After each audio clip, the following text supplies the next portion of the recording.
Assalamualaikum, halo, apa kabar? Bertemu lagi dengan saya Rizky, dan pada kesempatan kali ini saya akan membagikan informasi bagaimana cara untuk mengaktifkan dan menonaktifkan Note di DaVinci Resolve.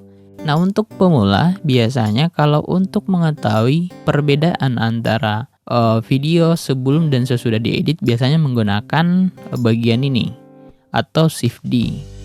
Tapi masalahnya ketika kita ingin tahu perbedaan dari note pertama dan kedua atau kedua dan ketiga, kita nggak tahu bagaimana cara untuk menonaktifkannya, karena ketika kita klik kanan nggak ada pilihan untuk menonaktifkan dan mengaktifkan.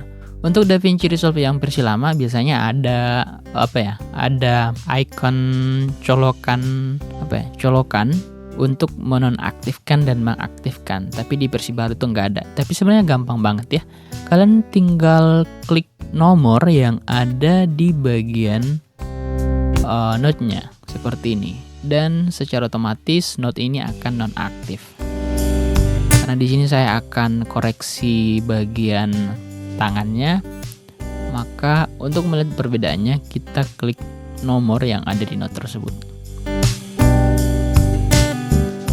Oke, mungkin sampai di sini video kali ini. Mudah-mudahan bermanfaat ya. Terima kasih telah menonton. Sampai jumpa di video selanjutnya. Saya Rizky. Assalamualaikum.